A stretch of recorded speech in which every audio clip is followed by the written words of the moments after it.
Assalamualaikum warahmatullahi wabarakatuh. Kami dari kelompok 4 akan memperkenalkan diri. Saya Gelora Wahyu, lalu teman saya Marcelin Eva, lalu Tasya Rabani, dan kemudian Lailatul Muflihah.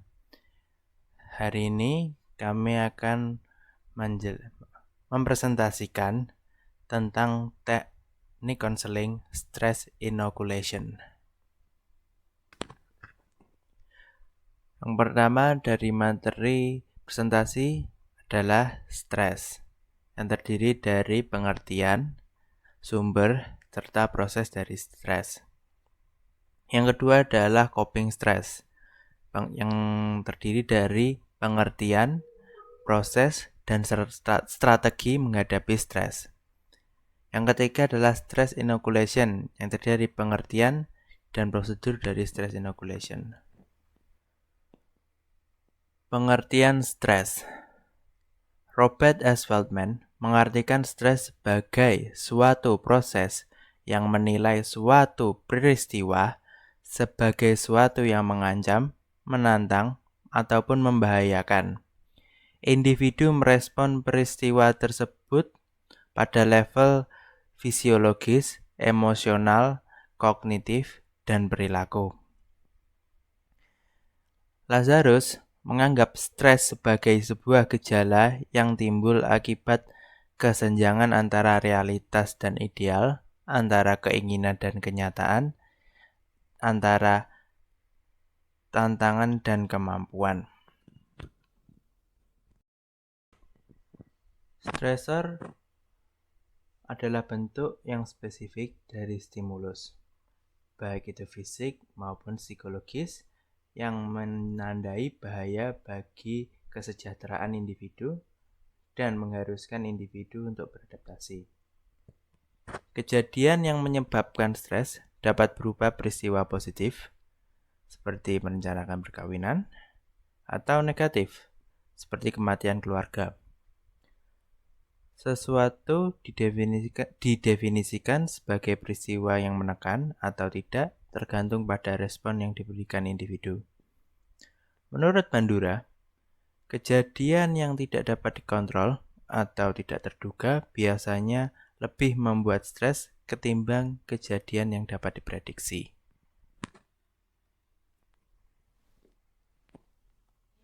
Kemudian di sini ditampilkan kurva level stres atau yang biasa disebut sebagai kurva Yerkes-Dodson yang dicetuskan oleh dua orang psikolog pada tahun 1908 oleh Robert Yerkes dan John Dillingham Dodson.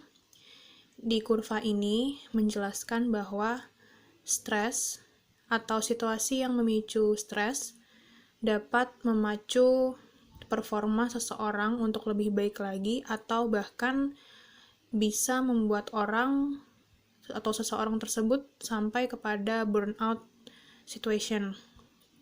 Jadi di bagian kiri yang berwarna hijau ini ada tulisan healthy tension, di mana stres ini dapat memicu performa seseorang. Contohnya ketika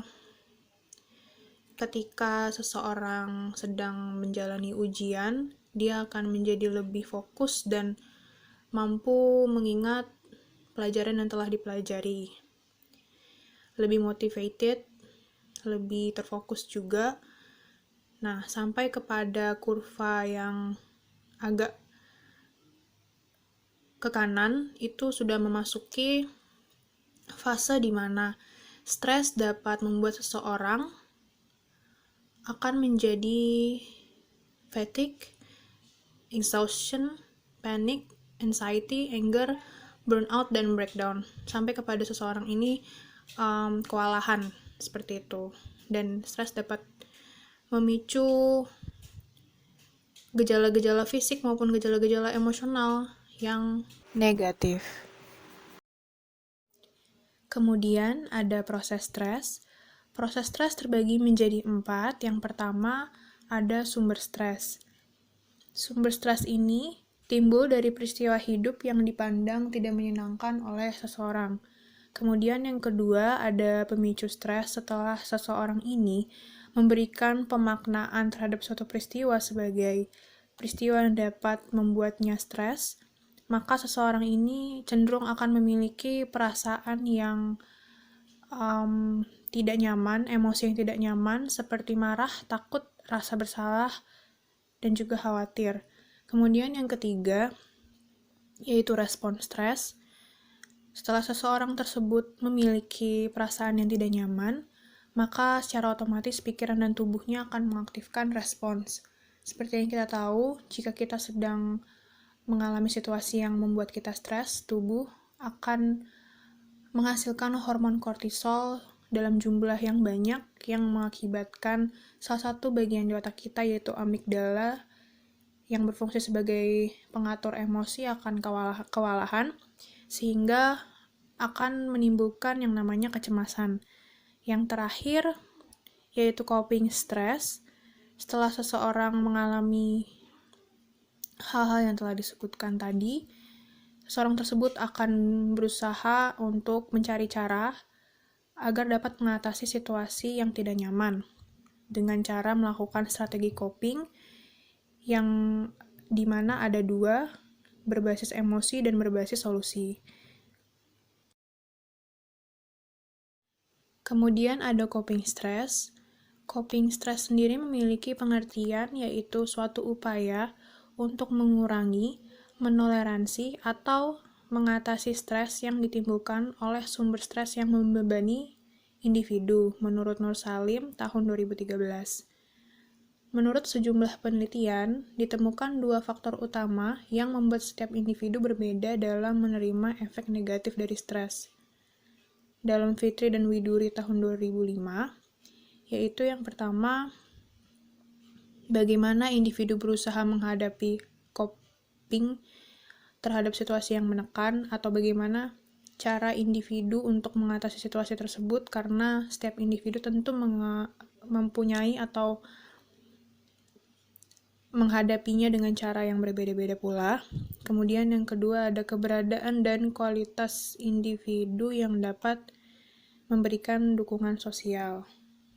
Selanjutnya adalah proses coping stress, terbagi menjadi dua. Yang pertama adalah sumber daya internal, yaitu stres ditimbulkan oleh proses internal dalam diri individu, akibat konflik yang tidak terpecahkan dalam diri dan yang mungkin tidak disadari.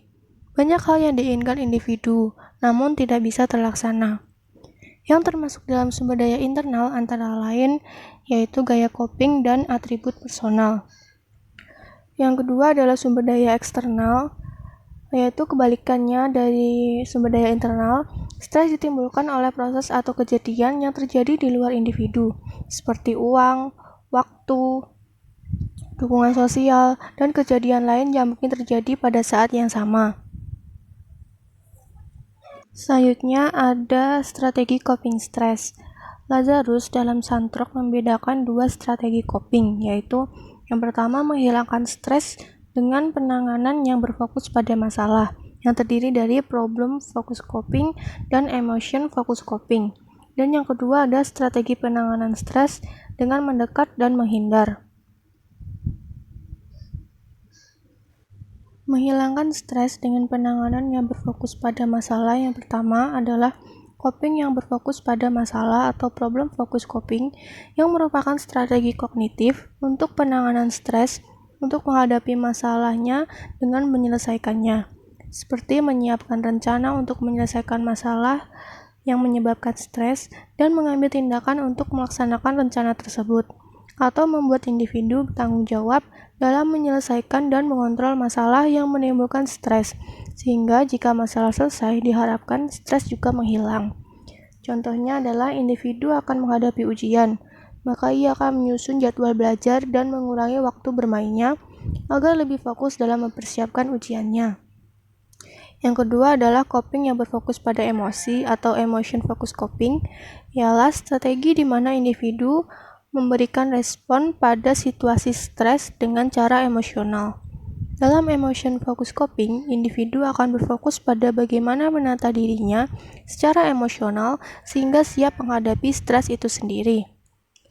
Contohnya seperti menerima simpati dan pengertian dari seseorang, misalnya teman, saudara, keluarga, atau lainnya, dengan cara bercerita mengenai masalah yang dihadapi. Atau mencoba melihat permasalahan dari sudut pandang lain yang lebih positif. Atau bisa juga dengan mengalihkan perhatian dari masalah yang dihadapi dengan mencari kesenangan seperti pergi ke bioskop, kafe, karaoke, atau berenang, dan lain-lain. Yang selanjutnya adalah strategi penanganan stres dengan mendekat dan menghindar. Yang pertama adalah strategi mendekat atau approach strategis, meliputi usaha kognitif untuk memahami penyebab stres dan menghadapi penyebab stres tersebut, atau menghadapi konsekuensi yang ditimbulkan secara langsung. Yang kedua adalah strategi menghindar atau avoidance strategis, meliputi usaha menyangkal atau meminimalkan penyebab stres dengan menarik diri atau menghindar dari penyebab stres. Selanjutnya adalah stress inoculation. Stress inoculation sendiri merupakan strategi konseling yang bertujuan untuk membantu konseling mengatasi stres dengan baik.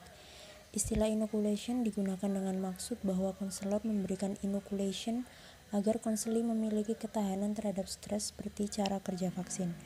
Stress inoculation sendiri adalah suatu strategi yang mendidik konseli tentang situasi stres, dampak negatif yang ditimbulkan, cara mengendalikan stres, dan coping stres.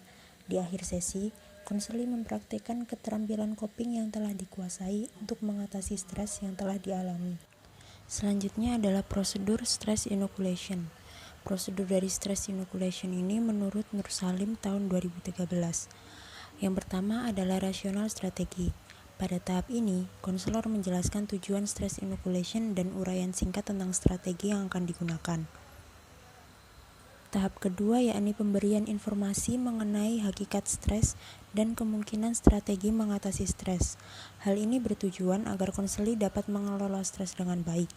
3 hal yang perlu dijelaskan dalam tahap ini adalah kerangka kerja reaksi emosional konseli, informasi tentang reaksi stres, dan contoh jenis keterampilan dan strategi coping. Yang ketiga adalah pelatihan dan praktek keterampilan.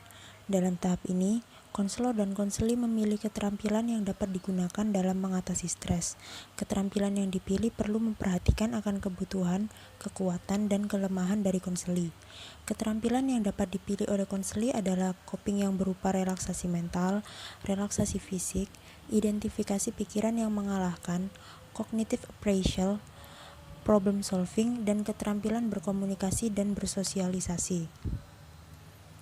Kemudian yang keempat adalah penerapan keterampilan coping pada masalah. Di tahap ini, konselor memberikan pemodelan penerapan keterampilan coping. Kemudian konseli diberi kesempatan untuk mempraktekkan keterampilan tersebut. Konseli didorong untuk menggunakan berbagai metode simulasi untuk membantu meningkatkan praktek mengatasi stres secara nyata, termasuk latihan visualisasi, pemodelan, vicarious learning, dan sebagainya. Dan prosedur terakhir adalah pekerjaan rumah dan tindak lanjut. Pekerjaan rumah diberikan setelah konseli memahami tentang stress inoculation dan telah menerapkan keterampilan dalam kehidupan sehari-hari. Selanjutnya, konseli diminta menuliskan catatan harian untuk menuliskan situasi tertentu dan keterampilan coping yang telah digunakan. Catatan harian ini dapat digunakan sebagai data mengenai kemajuan yang telah dicapai oleh konseli. Kemudian ada penelitian yang relevan.